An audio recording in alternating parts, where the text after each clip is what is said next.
Comme il est bon de profiter de la grâce de notre Dieu.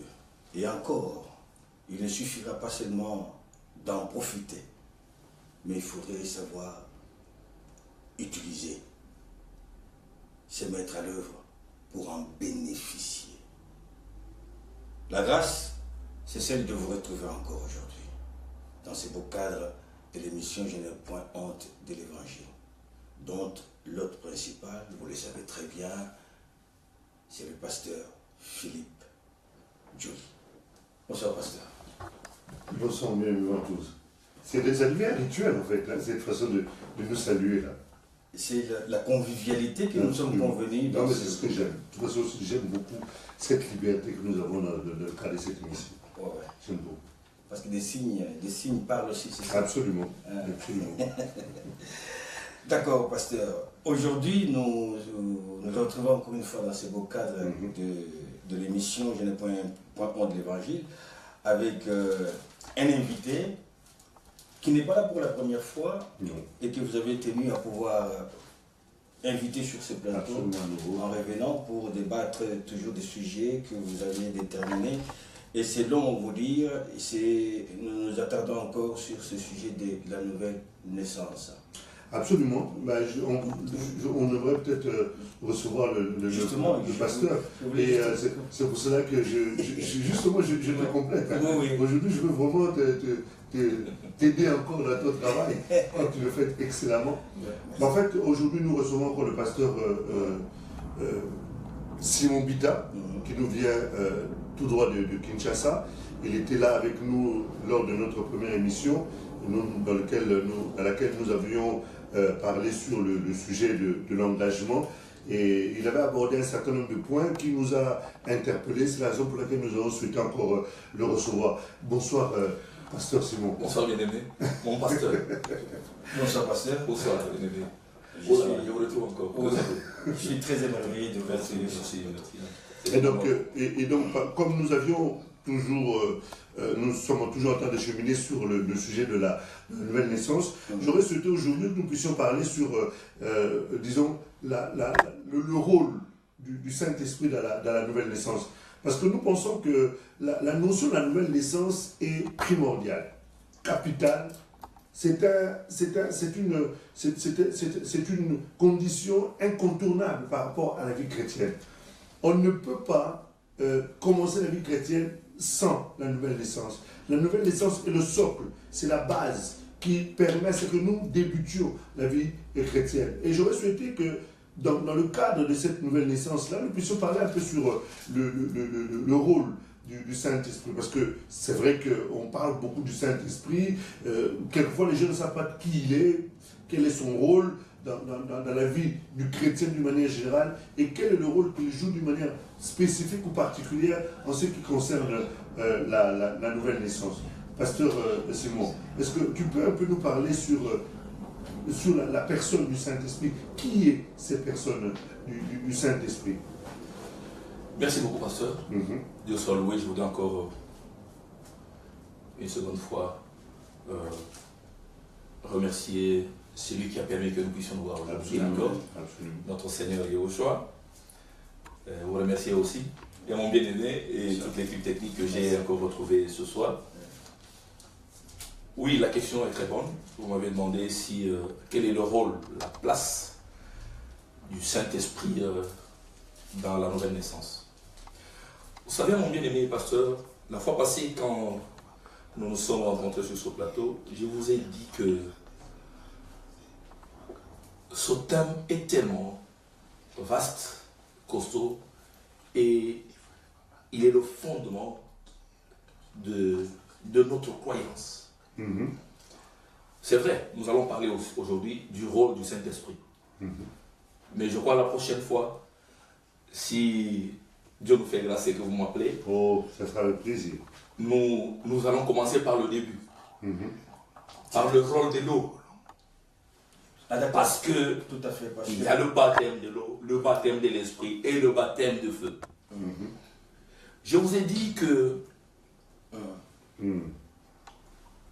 ce thème est tellement sensible que le commun de mortels a difficile à comprendre. Les docteurs ne comprennent pas. Ils ont fait des grandes études, mais ils ne comprennent pas ce que c'est la nouvelle naissance. C'est-à-dire que nous devons diluer tellement le thème pour qu'il puisse être compris. Quand on parle de la nouvelle naissance qui passe par baptême d'eau, baptême d'esprit, baptême de feu, il faut que les gens sachent l'eau c'est quoi, quelle est la place de l'eau. Car c'est la notière, nous allons y revenir. Aujourd'hui, on parle de la place de l'esprit. Mais de manière brève, même si vous avez promis de revenir dans d'autres émissions et tout ça, la place de l'eau, la place du feu, comme ça nous allons nous attarder sur la place du Saint-Esprit. Ah, ok. Avec votre permission. Je veux lire. Nous reprenons avec Juste notre lecture. leur place, hein, Exact. dans la nouvelle naissance. Parce que quand je vais prendre de l'eau, la place de l'eau, ça risque de prendre toute une émission ou deux émissions. Je vais prendre en deux. Mais je prends la lecture. La lecture dans Matthieu 3, là où nous avons lu la fin dernière. Jean-Baptiste dit, moi je baptise d'eau. Mais vient après moi celui qui est puissant. Vous pouvez donner le verset? Le verset 11. 11, d'accord. Vous pouvez le lire dans votre verset si vous Non, c'est juste pour noter l'esprit. Moi je vous baptise d'eau pour vous amener à la repentance. Je vous baptise d'eau pour vous amener à la repentance. Je voudrais vous dire, mon frère, le sujet sur lequel nous sommes en train de parler, c'est un processus, comme je vous ai dit la fois passée. Tout à fait. Ici, il montre bien le cheminement. Je vous baptise d'eau pour vous amener à la repentance. Vous avez compris ça? C'est-à-dire qu'il nous baptise pour nous amener. C'est préliminaire. Nous ne sommes pas encore. Pas encore. Quand nous sommes baptisés, on n'est pas encore arrivé d'un processus, mon frère. Et alors il dit, viens après moi, celui qui est puissant. Je ne suis pas digne de porter ses souliers. Lui, il vous bâtira du Saint-Esprit et de feu. Dans ce processus-là, il y a un qui commence. Il fait sa mission, il l'arrête, et l'autre vient.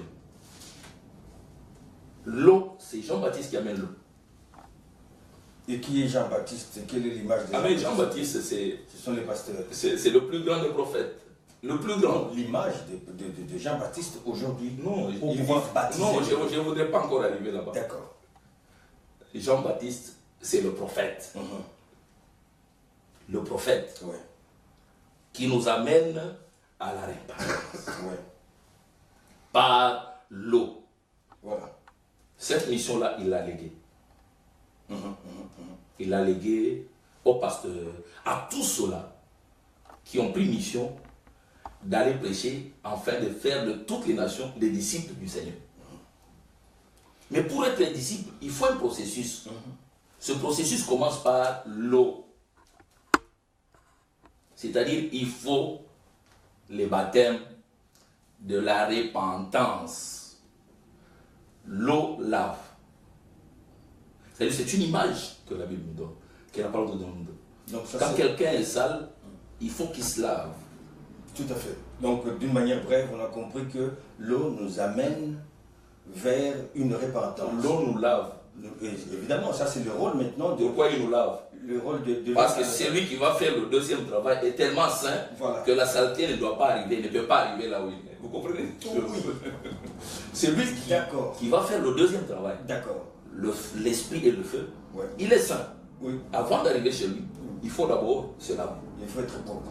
Et se laver, je mets entre guillemets. Okay. C'est un grand terme. Voilà. C'est ça l'eau. Mais maintenant, ça, c'est pas notre sujet. Aujourd'hui, le pasteur a choisi l'esprit. Le baptême d'esprit, il y a quelqu'un qui le donne. Et celui qui le donne s'appelle Jésus-Christ. Vous comprenez? Celui qui donne s'appelle Jésus-Christ. Il n'y a personne qui le donne. Il n'y a que Jésus-Christ. Les gens qui font office demandent à Jésus-Christ, même quand on le fait, on impose les mains, mais nous implorons que celui qui donne le baptême d'esprit puisse donner ce baptême. Donc moi, pasteur Vita, je ne peux pas donner le baptême d'esprit. Mais c'est le Seigneur Jésus-Christ qui donne le baptême d'esprit. Vous savez qu'aujourd'hui, ce que tu dis là, ça risque de choquer beaucoup de personnes. Parce qu'aujourd'hui, il y a des pasteurs qui sont estampillés distributeurs du Saint-Esprit. Non, mais il faut c'est bon, pasteur. Des gens qui sont estampillés distributeurs du Saint-Esprit, c'est devenu même leur spécialité. Que là où ils sont, c'est eux qui donnent le Saint-Esprit. Donc les gens accourent et ainsi de suite. Maintenant, si c'est une particularité de leur ministère, je l'entends. Mais il ne faut pas que les gens justement courent après ces gens-là. Amen, pasteur. Voilà. Est-ce que ça peut être une particularité de distribuer les... Bon, vous savez, nous avons des dons différents et des grâces différentes. Il y a de ceux qui ont le don des guérisons, les dons des miracles, les dons de la foi, ainsi de suite. Quelqu'un peut aussi, dans son ministère, avoir cette particularité-là, que lorsqu'il prie le Seigneur, ben, ce don du Saint-Esprit est donné. Mais il est vrai que tout enfant de Dieu, né de nouveau, qui a une certaine communion avec le Seigneur, peut également prier pour que quelqu'un puisse recevoir le Saint-Esprit. Donc voilà. Merci, pasteur. Vous avez dit quelque chose de très, très, très important. Nous ne devons pas être véreux, nous les hommes de Dieu. Croire que nous pouvons faire le travail de Dieu. Non. Et pourtant, il y en a. Non, ça c'est avoir beaucoup de prétentions. Le Seigneur donne. Même quand il est parti, il dit, je suis parti, je vous enverrai le Saint-Esprit. Et il est dans Jean 16. Mais regardez ce qui s'est passé, pasteur. Je voudrais qu'on lise quelque chose. C'est très important. Acte 11.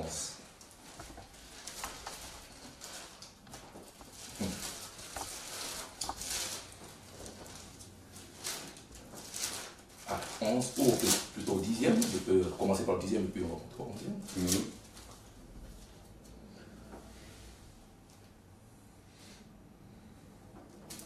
10 à partir du 44e verset. Pasteur, vous l'avez, ce que vous voulez le lire? Quand Pierre prononçait encore ces mots, le Saint-Esprit descendit sur tous ceux qui écoutaient la parole. Pardon, c'est pasteur. Est-ce qu'il avait imposé la main pour que le Saint-Esprit descende? Non, du tout.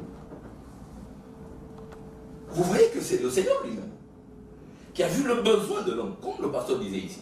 L'homme peut prier, le Seigneur par sa grâce, par sa miséricorde, peut faire descendre le Saint-Esprit. Vous comprenez ces choses? Il est lui-même détenteur du dépôt.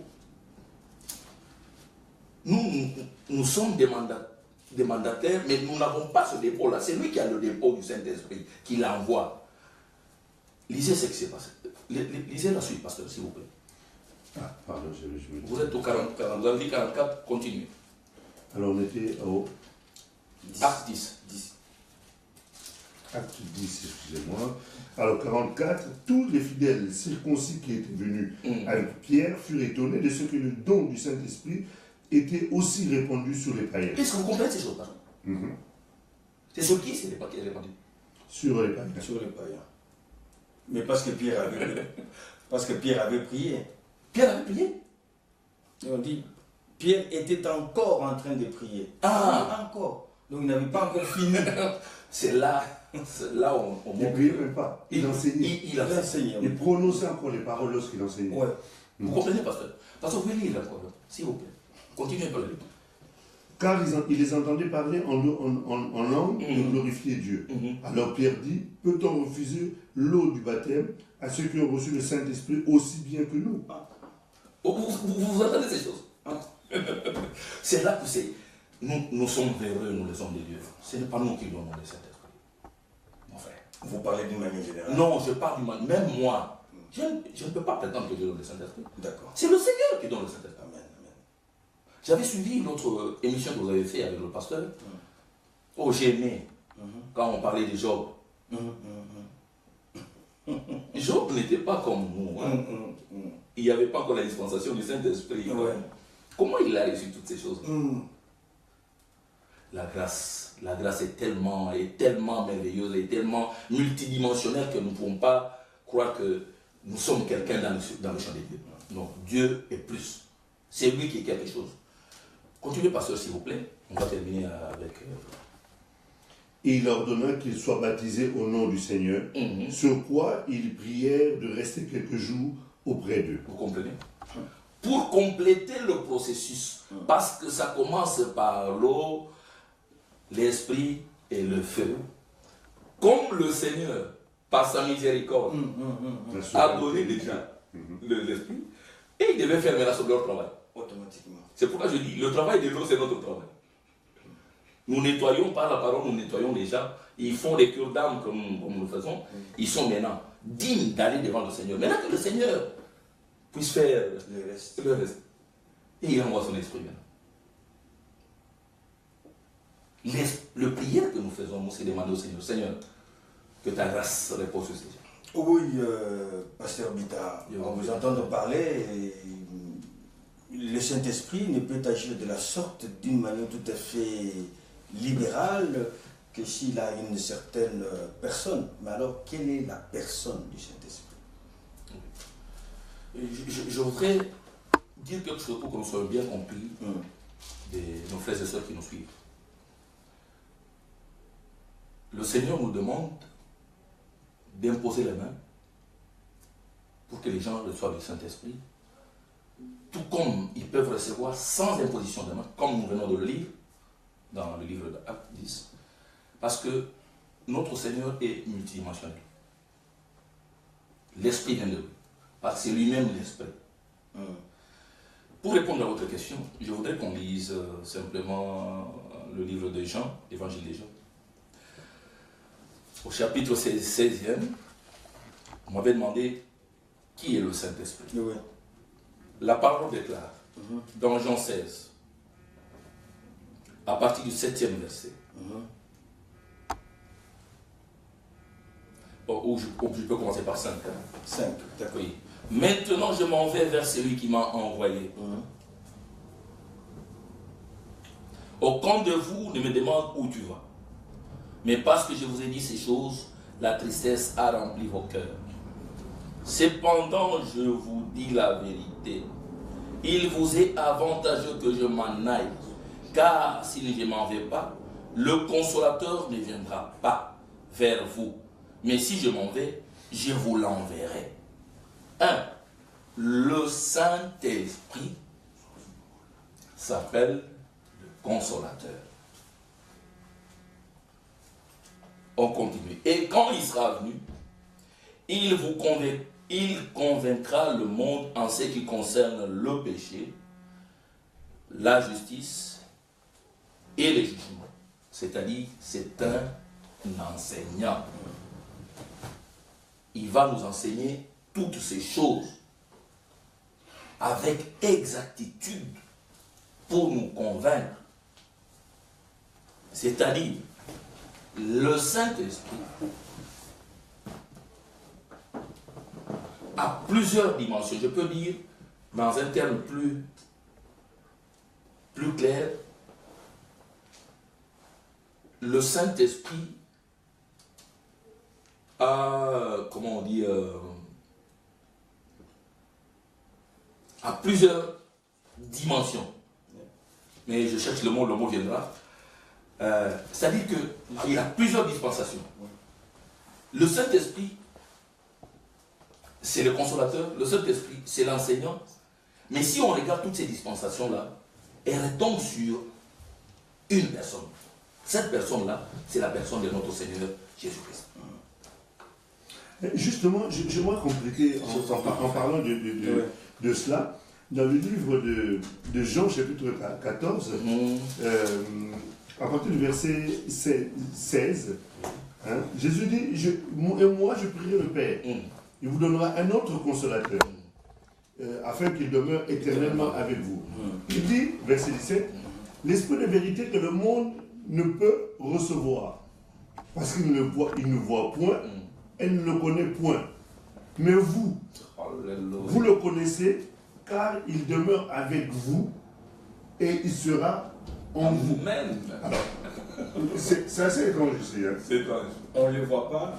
On ne le voit pas. Mais il dit qu'il demeure avec eux. Et ensuite, il dit cet esprit est l'esprit que le monde ne voit pas. Qui est avec eux, il est avec eux, il demeure avec eux. Et après, il sera en eux. Pour ne pas voir quelque chose et croire qu'on est avec cet être-là, il faudra alors le ressentir alors. Un aveugle. Non, je voudrais. C'est très important ce que le pasteur dit. Allez-y, parce que vous développez là. Non, c'est une dimension très, très profonde. Ici, on nous dit, la personne qui va venir, pour laquelle je prie, vous êtes avec elle, vous la voyez. Non, il a dit, vous ne voyez pas. Il dit, c'est le monde qui ne le voit pas. Mais vous le voyez. En fait, il dit que les disciples, l'esprit de vérité, que le monde ne peut recevoir parce qu'il ne le voit pas. Ça, c'est le monde. Voilà. Et il dit qu'il ne le connaît point. Ça, c'est le monde qui ne connaît pas. Mais vous, qui êtes avec moi, vous, mes disciples, vous le connaissez, car il demeure avec vous et il sera en vous. Mais il est en train de parler de l'esprit. Mais vous ne le voyez pas. Non, il parle du monde qui ne le voit pas. Et il dit que cet esprit-là. Mais par rapport à nous, il dit cet esprit-là qui demeure avec vous, il ne le voit pas physiquement. Voilà. Il ne le voit pas spirituellement, du moins. Mais physiquement, il dit cet esprit-là, il demeure avec vous. Tout à fait. C'est-à-dire, c'est comme s'il personnifiait cet esprit-là. C'est lui. Il demeure avec vous et ensuite, il sera en vous. Voyez? Donc, en fait, il dit, je vous enverrai quelqu'un que le monde ne connaît pas, ne voit pas. Mais cette personne que je vous enverrai, elle est déjà avec vous, maintenant là. Oui. Et ensuite, cette personne sera en vous. C'est-à-dire qu'il dit qu'il vivra en vous ensuite. Oui. Mais pour le moment, il est déjà avec vous. En fait, il était en train de parler de lui. Tu vois, il était en train de parler de lui. C'est pour ça que le pasteur disait tout à l'heure que... une dispensation. Il parlait d'une dispensation physique d'abord. Le Saint-Esprit, d'une manière, il était personnifié au travers de la personne de Jésus. Et il dit, il sera en vous ensuite. Dans le livre de Jean, chapitre 4, au verset 24, on nous dit, Dieu est esprit. Dieu est esprit. Donc on nous dit par là que, mais cet esprit-là dont nous parlons aujourd'hui, il est saint. Donc, on parle de l'esprit, mais cet esprit, on dit qu'il est saint. On dit que ce même Dieu-là aussi, il est esprit. Et on dit aussi Dieu est saint. Donc, en d'autres termes, on entendait dire que Dieu est esprit, et en même temps, il est saint. Donc, l'esprit dont nous parlons, c'est Dieu. Mais tu te diras, mais pasteur, comment cet esprit-là qui est Dieu, qui est saint, mais en même temps, il demeure avec eux. Et que vous dites que c'est Jésus. Et c'est sur toutes ces questions-là qui peuvent se poser. Oui, si on dit, oui, c'est vrai, il est en même temps Jésus. Jésus, on sait que quand il était dans le corps humain, enfin, quand il était présent physique, il avait certaines capacités qu'il faisait. On l'a vu guérir les malades, faire des miracles et tout ça. Mais par rapport au Saint-Esprit, quelles sont les capacités du Saint-Esprit? Alors, avant même de parler d'aller dans les capacités du Saint-Esprit, il faut définir d'abord qui il est. Mais allez-y, vous n'avez pas terminé la définition. Allez-y, pasteur. Non, je voudrais qu'on puisse bénéficier encore de la grâce du pasteur. La question était très, très, très bien posée. Oui. Parce que si nous rentrons dans ce que le pasteur vient de lire, on nous dit que il est avec vous, il sera avec vous. En vous. En vous. En vous. En vous. Oui. Je ne sais pas si vous comprenez cette différence, cette nuance. Il est avec vous, mais il sera en vous. Dans la deuxième dispensation, quand on dit il sera en vous, c'est-à-dire qu'il vient habiter et c'est lui qui conduit votre vie. Quand il est à l'extérieur, vous le voyez, il vous dit, vous êtes capable de dire non ou oui. Parce qu'il est à l'extérieur de vous. Ouais. Mais dans cette dispensation-là, quand il revient, il est en vous. Il imprime votre vie. Il vous conduit là où vous ne pouvez pas. C'est pourquoi on disait, je crois que c'est Corinthiens ou Timothée, je ne sais plus. On dit quand tu seras vieux, tu ne sauras plus. Tout à fait, tout à fait. Ah, Jésus parlait à Jean, à Pierre, de Jean. C'est-à-dire, en ce moment-là, c'est le Saint-Esprit qui te dit, mets la ceinture. C'est le Saint-Esprit qui te dit, porte ceci. Il est aux commandes. C'est lui qui est aux commandes. Ce n'est plus toi. Donc, le Saint-Esprit est une personne. C'est une personne. Ce n'est pas de l'abstrait. C'est une personne qui conduit une vie quand on l'a reçue. C'est une personne qui imprime une vie à notre vie quand on l'a reçue. Et les capacités, c'est ce qu'on vient de dire dans Jean 16. Quand il viendra, il vous enseignera, il vous amènera. C'est lui qui vous amène. Vous ne marchez plus. Il vous dit, Pasteur Philippe, faites ça. Pasteur Philippe, faites ça. Mon bien-aimé, faites ça. Donc, c'est lui qui imprime la vie. Et quelque part, comme c'est une personne, le Saint-Esprit est une personne, parce que c'est vrai que c'est un sujet qui est très vaste, hein, quand on parle du Saint-Esprit, très à Dieu, lorsqu'on aura encore plus de temps, en revenant sur le sujet du Saint-Esprit, parce que c'est la personne la plus importante en notre temps.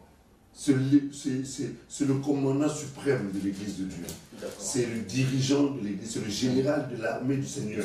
Il faut le connaître, parce que si on ne le connaît pas, notre vie chrétienne aussi risque d'avoir beaucoup de difficultés à s'épanouir et à aller de l'avant. Il faut connaître pour développer avec lui une vraie relation, une vraie intimité. Parce que de peur que Dieu devienne menteur. Amen. Et que la vie chrétienne devienne fade.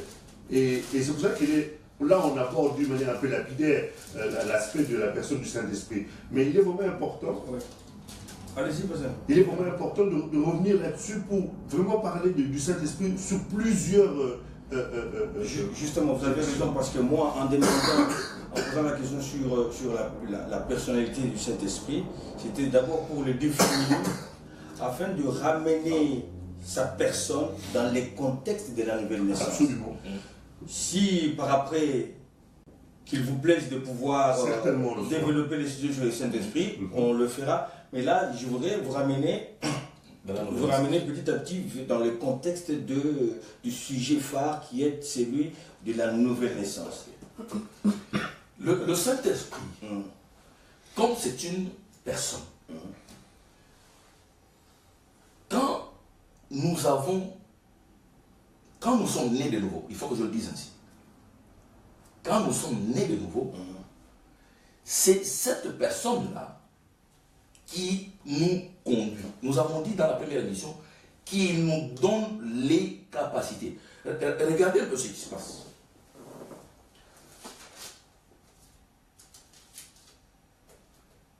Quand une personne change d'un statut à un autre, il faut qu'il ait des capacités qui sont liées à la nouvelle fonction pour qu'il puisse bien marcher, ou aller de là, ou réussir. Quand nous avons fait le travail de l'eau, l'homme passe, il devient pur, il accepte une nouvelle vie.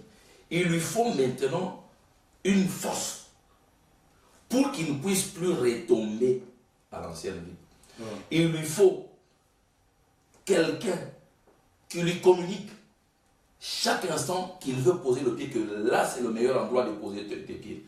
Il faut que quelqu'un touche ses cordes sensibles pour qu'il sache exactement comment il doit marcher. C'est pourquoi on avait dit que le Saint-Esprit est le moniteur de la conscience. Vous l'avez dit. Et en ce moment-là, il imprime à la conscience le sens positif des choses. La conscience humaine. Amen. La conscience humaine. Il imprime les choses positives pour amener l'homme dans le dessein des dieux. C'est-à-dire la puissance, la force, les capacités que l'homme a besoin pour marcher dans ce nouveau processus de la nouvelle naissance, c'est le Père de livre. Alors, moi, je peux même compléter, si tu le permets, par rapport à c'est même lui qui est l'auteur de la nouvelle naissance. C'est-à-dire quoi? Le pasteur nous a donné un passage tout à l'heure que nous avons lu dans le livre de Jean, chapitre 16, au verset 8, on nous dit, quand il sera venu, il convaincra le monde en ce qui concerne le péché, la justice et le jugement. En ce qui concerne le péché, parce qu'il ne croit pas en moi. La justice, parce que je m'en vais au Père et que vous ne me verrez plus. Le jugement, parce que le prince de ce monde est déjà jugé. Je veux juste m'arrêter au verset 8, parce qu'il dit, au verset 9, pardon, il dit, en ce qui concerne le péché, parce qu'il ne croit pas en moi. Pour que quelqu'un puisse croire, déjà, il faut qu'il soit convaincu. Et la personne qui convainc justement par rapport au péché, c'est le Saint-Esprit. Et tu remarqueras qu'ici, on nous dit, en ce qui concerne le péché, on n'a pas dit les péchés, mais on a dit le péché. Mais quel est ce péché-là? Donc le Saint-Esprit vient pour nous convaincre, parce que c'est ça son rôle en fait. Quand quelqu'un ne croit pas au Seigneur Jésus, il vit selon les trains de ce monde. C'est quelqu'un qui vit dans la mondanité, enfin, une vie entre guillemets païenne, qui vit dans la mort. Parce que la Bible dit, celui qui vit selon le plaisir de ce monde est mort, quoique vivant, selon 1 Timothée 5, verset 6. Et maintenant, cette personne écoute la voix du Seigneur au travers de l'évangile. Une personne prêche comme le pasteur prêche, ou toi, ou peu importe, un témoin de Jésus dans la rue, dans les métros, choses qui ne se font pas d'ailleurs. Et j'interpelle les chrétiens. Parce que notre travail, c'est d'annoncer Jésus. Et aujourd'hui, Jésus n'est plus annoncé. Jésus n'est plus annoncé dans les bus, Jésus n'est plus annoncé dans les métros, Jésus n'est plus annoncé dans les places publiques. C'est notre travail. Jésus a dit, allez. Et nous devons obéir à cela. Enfin bref, quand quelqu'un part, annonce, le Saint-Esprit maintenant entre en ligne de compte. Il commence maintenant à agir. La personne écoute la parole, le Saint-Esprit commence à le convaincre pour lui dire, tu vois ce que tu entends là? Ça te concerne. Pourquoi ça te concerne? Parce que tu n'as pas cru au Fils unique de Dieu. Et c'est ça le péché. Le péché, c'est le fait de ne pas avoir cru en Jésus. C'est ça le péché. Et le Saint-Esprit va maintenant te convaincre, te dire, il faut que tu l'acceptes dans ta vie comme étant ton sauveur, que tu l'acceptes dans ta vie comme étant ton Seigneur. Tu as besoin de lui pour le pardon de ton péché, de manière à ce que tu sois réconcilié avec Dieu. Et c'est là le rôle premier du Saint-Esprit, avant même de commencer à nous conduire, nous guider, nous dire tout ce que nous devons faire. Il commence déjà par nous convaincre du péché. Le péché, c'est le fait de ne pas avoir cru au Seigneur Jésus. Aujourd'hui, beaucoup de gens peuvent se dire, non, moi je suis juste, moi je ne prends pas la femme d'autrui, je ne vole pas, je ne triche pas, je suis quelqu'un d'honnête, je suis quelqu'un qui ne ment pas, qui ne fait pas de trafic, et ainsi de suite. C'est vrai. Mais ce ne sont pas ces choses-là qui font que quelqu'un soit sauvé. Une personne ne peut être sauvée qu'en étant convaincu que Jésus est le Sauveur et le Seigneur. Et ça, c'est le rôle premier du Saint-Esprit. Il vient d'abord convaincre en ce qui concerne le péché. On n'a pas dit les, mais on a dit le. Quel est ce péché-là qui convainc? C'est le fait de ne pas avoir cru au Seigneur Jésus. Et maintenant, les péchés, le voler, boire, draguer la femme d'autrui, l'adultère, l'impudicité, toutes ces choses sont les péchés qui accompagnent le péché. Et ce travail, ce rôle du Saint-Esprit, il l'entame dès la nouvelle naissance. Dès le moment où la personne... Non, il entame ça avant même la nouvelle naissance. Oui. Pendant que la personne écoute l'évangile, pendant que la personne prêche, tu vois quelqu'un qui se met à pleurer. Ah, comme ces païens juifs. Comme les païens juifs. Sur qui l'Esprit est tombé. Ils ont pleuré. Voilà. Ils ont ressenti une douleur de leur cœur. Regarde, dans le livre des Actes, au chapitre 2, verset 38, la Bible dit pendant que Pierre prêchait, qu'est-ce qui s'est passé? Ils eurent le cœur vivement touché. C'est ça le travail que le Saint-Esprit fait. Il convainc dans le cœur que non, ce que cet homme-là dit est vrai. Moi, je suis un pécheur. Je risque que si aujourd'hui je meurs, je me dis, j'irai en enfer. Il ne faut pas que j'aille en enfer. Il faut que j'accepte Jésus comme mon Seigneur et mon Sauveur. Et c'est ça le premier travail. Maintenant, quand cette personne est convaincue dans son cœur, c'est là où il ouvre, il accepte. Et quand il accepte, c'est là où le Saint-Esprit maintenant opère l'œuvre de la nouvelle naissance. C'est-à-dire cet esprit qui était mort, le Saint-Esprit vient donner la vie. Parce que c'est un processus. Et quand il donne la vie, il vient maintenant lui-même y habiter. Dans cet esprit-là qu'il a vivifié. Et quand il vivifie cet esprit, il vient y habiter, maintenant, il commence à conduire cette personne-là dans les béabas de la vie chrétienne.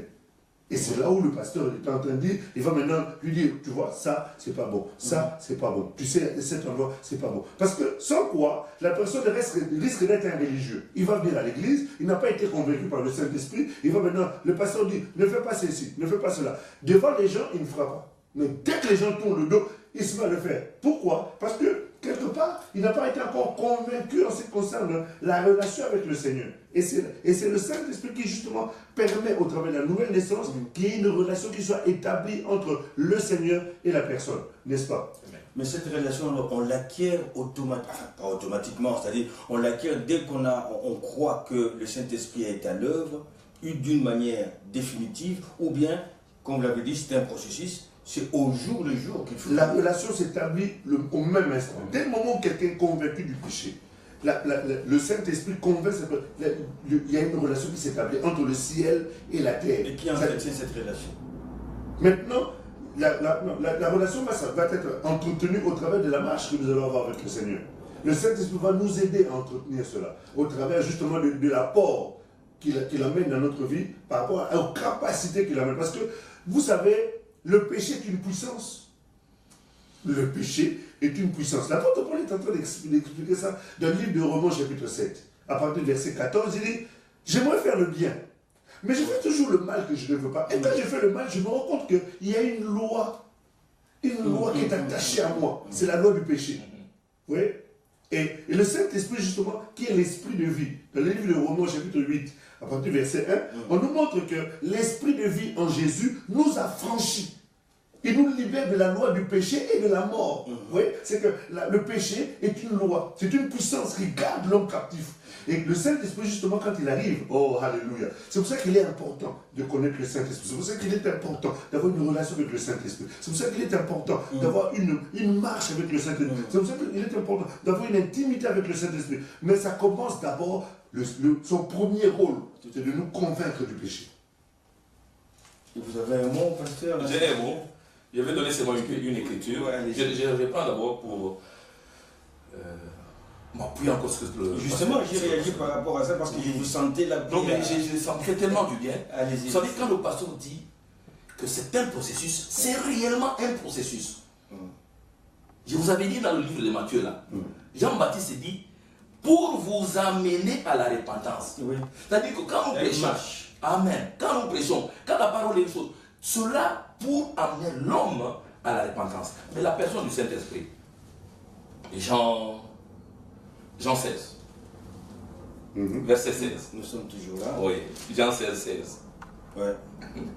J'aime bien cette écriture. Encore un peu de temps, et vous ne me verrez plus. Et puis encore un peu de temps, vous me verrez, parce que je vais au Père. Vous avez compris? C'est lui. Mais remontons un peu plus loin. Au 13. Quand le consolateur sera venu, l'esprit de vérité. Je voudrais insister sur cela. L'esprit de vérité. Ce consolateur n'enseigne que la vérité. Pourquoi on insiste ici, l'esprit de la vérité? Parce que le monde est assis sur le mensonge. Notre ancienne vie, la vie que nous avons abandonnée avant de prendre la nouvelle naissance, c'est une vie de mensonge. Parce que le père de ce monde, c'est le père de mensonge. Je n'aime jamais le citer, mais vous connaissez de qui je parle. C'est pourquoi le Saint-Esprit, quand il vient, il nous amène d'abord la vérité. Qui a franchi, absolument. Qui a franchi. La vérité, j'ai toujours dit ça aux enfants, la vérité est différente de la réalité. Ah oui. La réalité peut te dire que tu sens avec tes sens, non c'est chaud, mais la vérité c'est pas chaud. La vérité te dit que c'est pas chaud. La réalité te montre que tu souffres, mais la vérité te dit que tu ne souffres pas. C'est comme ça Paul dit, vous pouvez dire, comme pauvres, nous enrichissons. Nous sommes riches, mais les gens nous voient pauvres. Je voudrais qu'on insiste sur ça. Le Saint-Esprit amène la vérité. Les choses vraies, on ne les voit qu'avec l'œil de l'esprit. Mais les choses réelles, la réalité, on les voit avec les sens. Le sens te dit que c'est chaud, le sens te dit que c'est froid, Le sens te dit que, oh, elle est belle, elle est... Mais le Saint-Esprit, qui a la vérité, là où l'œil voit le beau, le Saint-Esprit voit le laid. Regarde, Je t'en prie. Lorsque Abraham était avec Lot, Abraham a dit choisis. Quand Lot a regardé la verdure, Oh, la meilleure. Alléluia. il a dit non, ça c'est vraiment là où je veux aller. Abraham a regardé de son côté, là, et ce qu'Abraham regardait, ça semblait rien. Mais pourtant, en fait, c'est ce qu'il a entendu. C'était pas un piège, ça. Lui, il voyait. Mais écoute, il voyait les spirituels. Allez-y. Écoute maintenant, il vous dit, il vous conduira dans toute la vérité, car il ne parlera pas de lui-même, mais il dira tout ce qu'il aura entendu et il vous annoncera les choses à venir. Il me glorifiera, parce qu'il prendra de ce qui est à moi et vous l'annoncera. Mon frère, ça c'est le travail de l'esprit dans la nouvelle naissance. Si l'esprit dans la nouvelle naissance ne t'amène pas dans ces choses-là, donc tu n'es pas choisi. On parle de oh, venez me voir, moi le puissant, au lieu de parler de celui-là. Le monsieur n'a pas encore la nouvelle naissance. Il peut prêcher ciel, terre, mais si il n'annonce pas encore celui-là, il s'annonce lui-même. Il est encore dans la fausseté. On dit ici, il aura entendu. Ce qu'il aura entendu, c'est ce qu'il nous annonce. Quand nous marchons dans la nouvelle naissance, nous n'avons plus nos oreilles. Nous avons l'oreille du Saint-Esprit.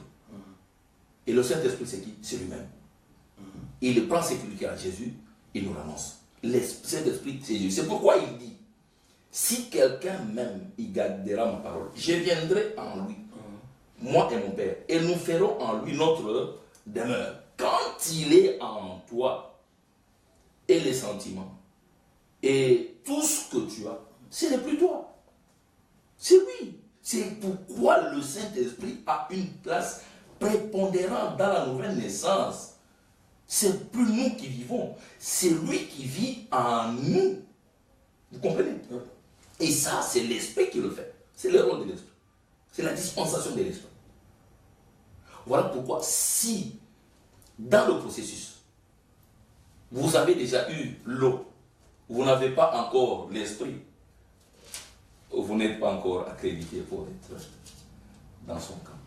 Mais quelle attitude faudra-t-il afficher pour ceux qui croient qu'ils sont nés de nouveau alors qu'ils ne sont pas encore nés de nouveau, baptisés par l'Esprit? Quelle pourra être leur attitude? Parce que très souvent, on croit qu'être baptisé du Saint-Esprit, c'est parler en langue. Et puis, on surprend des gens qui balbutient parce qu'ils ont entendu la connotation, la sonorisation d'un côté. Puis, quelle pourrait être une attitude à afficher dans ces cas-là pour qu'un enfant de Dieu soit, comment je peux dire, soit conscient et convaincu qu'il a été baptisé par le Saint-Esprit? Très simple. Verset 14. Là où nous sommes. De 16 toujours. Très simple. Ça, c'est très simple. Vous pouvez lire. Jean 16, 14. Moi, c'est ma version. Hein. Jean 16, 14. Vous pouvez dire la version la plus facile. Il n'y a pas de problème. C'est seulement le premier. Lui me glorifiera. C'est tout. Avec ça, ça suffit pour que quelqu'un sache si il a été baptisé par le Seigneur. Parce que dans celui qui a la nouvelle naissance, il n'y a que le Seigneur qui est glorifié. Dans tout ce qu'il fait, dans toute sa marche, tout ce que tu poses comme acte doit glorifier le Seigneur. Ta façon de manger doit glorifier le Seigneur. Ta façon de t'habiller doit glorifier le Seigneur. Ta façon de parler doit glorifier le Seigneur. Ton déplacement doit glorifier le Seigneur. C'est ça qui est le thermomètre pour nous montrer que maintenant, nous sommes dans la nouvelle naissance. Nous vivons la nouvelle naissance. N'oubliez pas que je vous ai dit que la nouvelle naissance, c'est la vie en Jésus-Christ. Je vous en prie, pasteur. Donc c'est ce que je suis. Moi, j'étais en train de t'écouter, en fait, et j'étais suspendu à tes lèvres. Amen. Donc on comprendrait alors cette attitude de Pierre, non Paul, qui réagit. Pour moi, je me dis, il a réagi, il s'est étonné même de son attitude en disant, non mais ça c'est pas moi Paul qui vivrait comme ça, c'est Christ qui vit en moi, c'est-à-dire que le Saint-Esprit qui vient glorifier le Seigneur Jésus-Christ, même dans le comportement de Paul. Tout à fait. Donc c'était devenu inhérent avec la vie de Paul. C'est-à-dire qu'il y a certaines choses que du vivant de Paul, il ne pouvait pas faire. Il ne pouvait pas agir ainsi. Mais il se rend compte qu'il est en train d'agir comme ça. Donc ça le dépassait même lui-même qui agissait. Vous prenez un joli jeune premier à cet instant ici où il pouvait être dans... mais il est là en train de faire une émission. Ouais. Vous voyez un peu. Il cherche quoi? À glorifier Tout à fait. le Seigneur dans sa vie. Ouais. C'est ça la nouvelle naissance. On s'oublie, ce n'est plus soi, ce n'est plus moi. Ouais. Tout ce que je fais glorifie le Seigneur. Sans sens, et je ne peux pas le glorifier si je n'ai pas cette force-là. Quelque chose qui m'attire, quelque chose qui me colle à lui. Cette chose-là, c'est le Saint-Esprit. Et c'est lui-même. Enfin, c'est difficile de tout. Bien, pasteur, le temps n'étant toujours... c'est merveilleux quand on parle de ces choses. Ouais. Toujours les gens disent que le temps nous fait défaut. Mais parfois, il faut comprendre que sans le temps, l'homme ne saura jamais se discipliner. Quelquefois, il faut des conditions pour pouvoir amener l'homme, recadrer l'homme, comme on dit. Alors, de tout ce qu'on a dit, pasteur, quelles sont les recommandations que vous pouvez faire à ceux qui nous écoutent en ce qui tient à l'action du Saint-Esprit au sein de chaque chrétien et chrétienne? Merci beaucoup, bien-aimé. Je voudrais dire à mes frères et sœurs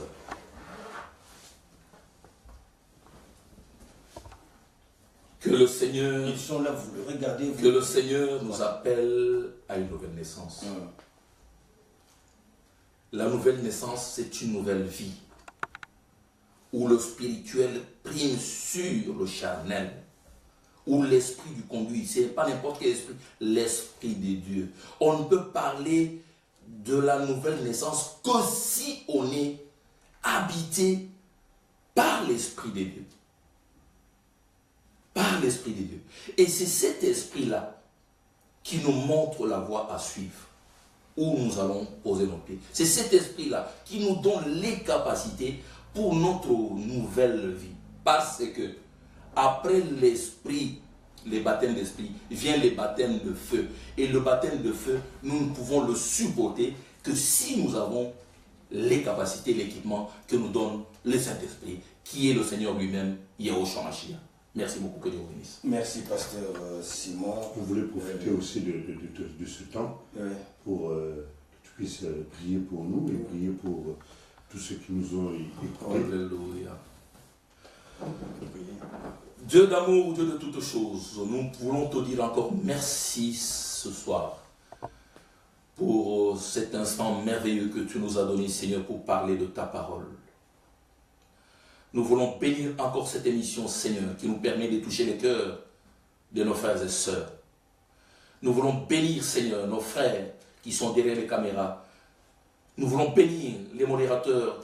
Nous voulons bénir notre pasteur Philippe, qui a bien voulu nous associer à ce fastin. Père éternel, accorde ce qui manque, Seigneur, à cette émission, pour que nous soyons vus partout dans le monde et que les âmes soient sauvées, Seigneur, par cette parole.